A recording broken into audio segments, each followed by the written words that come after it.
This is your morning boost, recorded in the Forward Ed Network studios. A weekly spark for educators and school leaders ready to lead, teach, and live with greater intention. This is your morning boost. Good morning. Welcome back to your morning boost here on the Forward Ed Network. I'm so glad you're here with us today. And before we go anywhere today, just take a second and settle in. Not in a heavy, reflective way, just a human way. Let your shoulders drop. Let your breath slow down a little.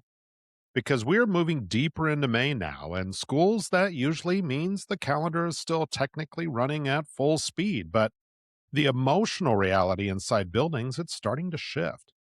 There are still lessons happening, still grading, still meetings, still end of the year events and are building up in the background, but there's also something else happening underneath all of that. Teachers are feeling the weight of the school year. Students are feeling the change in rhythm. And leaders, we're feeling the pressure of trying to keep everything steady while the system starts to loosen up at the edges.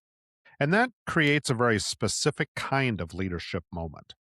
It is less about formal meetings and more about the in-between moments. Hallway conversations, doorway questions, quick check-ins between responsibilities.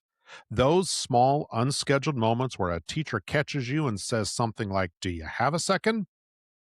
And what usually follows is not a logistical question. It's almost always something instructional, something behavioral, something that feels like it is not working the way it used to. A class that feels harder to reach, a routine that is slipping, a group of students that seems more disengaged than they were just a few weeks ago. And at all of those moments, leaders feel a very natural pull. We want to help, we want to fix it, we want to say something that immediately makes it better. Because that's what leadership often feels like and feels like it should be in real time. But here's where something important happens this season. When we move too quickly to solutions, we can unintentionally take something away from the teacher that's in front of us. We take away the thinking space. We take away the ownership of the problem. And without meaning to, we shift the dynamic from coaching to fixing. Over time, that creates a pattern where teachers stop thinking through the problem themselves and start waiting for the next answer. Not because they're incapable or because they're lazy, but because the structure of the conversation has trained them to do that. So what I want to focus on today is not how leaders become better at giving advice. It's how leaders become more intentional in those hallway conversations so that teachers leave with clarity and direction, not just relief. Because there's a real difference between someone feeling heard in a moment and someone walking away with something that they can actually try in their next class period. And in May, that difference matters more than it usually does.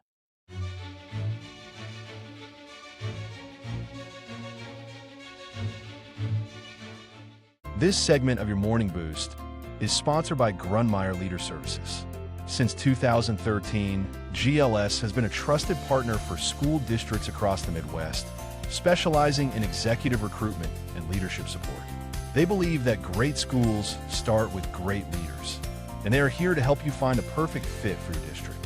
Transform your school's future with the right leader at the helm. Visit 𝗀𝗏𝗏leadersearch.com to learn more. 𝗀𝗏𝗏 Leader Services, transforming education one leader at a time. One of the most common habits in these conversations is something simple but powerful. It is the phrase, "Have you tried?" Have you tried changing the seating chart? Have you tried calling home? Have you tried proximity? Have you tried resetting expectations? On the surface, it sounds supportive. It sounds practical. It sounds like experience that's being shared. But when a teacher is already overwhelmed, that phrase often lands differently than we intended it to. It can quietly feel like a checklist of things that they have failed to solve already, even if that's not the intention at all. And what often happens next is that the conversation becomes defensive or abstract instead of practical. The teacher explains why they have tried this or what they have tried or why things are different with this group or why those strategies don't work within this context. And just like that, the conversation shifts away from the real opportunity.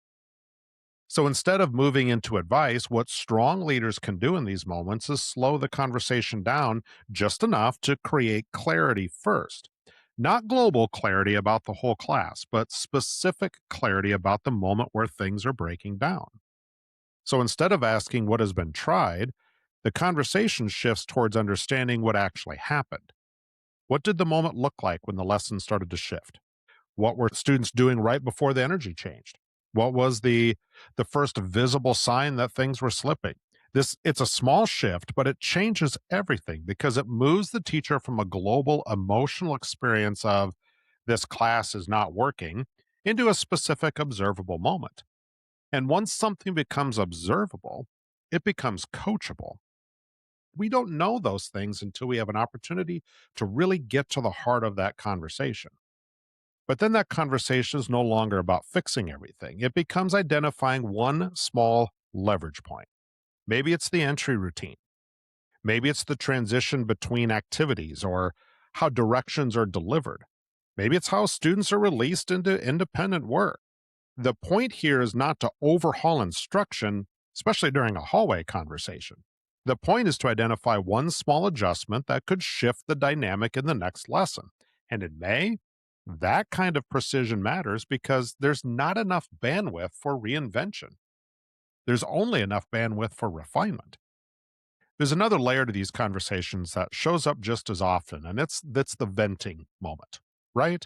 Teacher comes in, sits down, talks through a situation that feels frustrating or draining or even unsustainable. And the leadership instinct in those moments is it's to often validate it quickly, to acknowledge the frustration, to agree that it's hard, to show understanding. And that is important. Teachers need to feel heard, but there's a subtle risk when validation becomes agreement that nothing can change. If the conversation ends at this group is just like this, or there's nothing else I can really do, then we've validated the emotion, but unintentionally, we've also limited the possibility. Once that happens, the conversation stops about instruction and it becomes about endurance. Strong leaders navigate this differently. They acknowledge what is real, the frustration, the fatigue, the effort it has taken to get to this point, but they do not allow that to become the final conclusion of the conversation.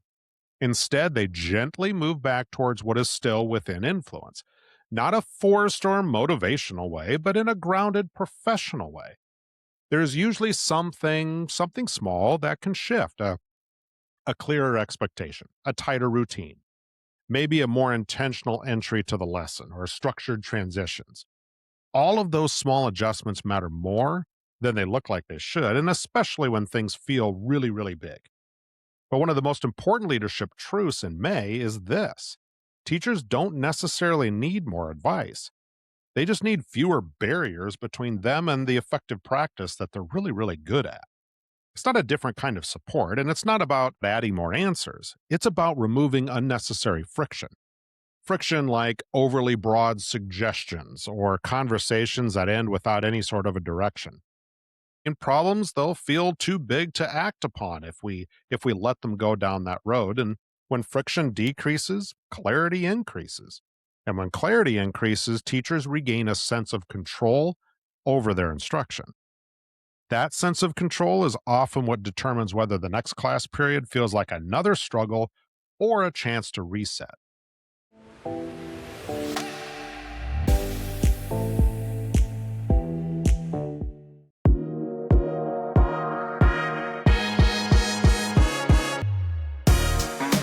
Have you listened to Control Shift Lead, the new podcast from AWB Education and Inspired Edification? He stayed with the basics. He was never flashy. And I think that's one of the things that people like. If not, you are missing out. And I think of the word vulnerable comes to mind. All the time. Yep. Every month, Jim and Adam bring you 3 things: something you can control, something that will shift your thinking, and something that can help you lead your school district or building. I need our staff to be that. Search for Control Shift Lead wherever you get your podcasts and start listening today.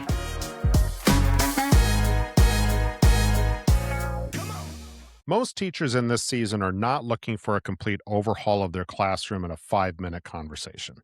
They are looking for something that they can actually try next period.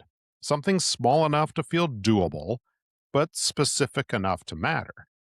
So the role of leadership in these moments is not to impress them with our expertise. It's to help narrow down the focus until one next move becomes visible. When teachers start to see their own practice in smaller, more actionable pieces, something important really shifts. They begin to think differently about their instruction. They begin to identify patterns instead of just labeling entire days or entire class periods. They begin to experiment with small adjustments instead of waiting for some large solution to come from above. And over time, this is what builds capacity in a school. Not perfect classrooms, not perfect systems, but more educators who feel capable of responding to challenges in real time.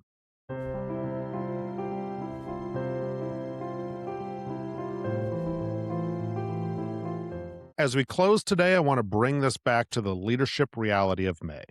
This is a season where everything feels slightly accelerated. The schedule is full, the expectations are still there, the energy is shifting, and people are carrying a lot all at once. And in that environment, leadership tone matters more than it usually does. Not because leaders need to have all of the answers, that is never going to be the truth, but because the way leaders communicate either adds pressure or it creates clarity. And clarity is what people are running low on right now. So as you move through your building or your conversations, maybe even your final meetings of the week, the most important question is not how many problems you can solve in real time. It is whether the person you are speaking with walks away more capable of thinking through the next step than they were when they arrived. They're more clear, they're more grounded, they're more able to act. That is the real work of leadership in the season that we are in. It is not fixing everything. It is helping people see what is still within their influence. Thanks for being part of the work. Thank you for spending your time with us here on Your Morning Boost from AWB Education. We appreciate everything that you do for your students and your community. Thank you for doing a job that is really hard, and only a few are qualified enough to do it. Thank you for being one of the few. We'll be back again with you as we talk with you again next week. That's your morning boost from AWB Education and Media. If this episode helped you reset your thinking or take your next step forward, share it with a colleague. And don't forget to subscribe so your next boost is ready when you need it. Keep showing up with intention. Keep moving forward, and we'll see you next time.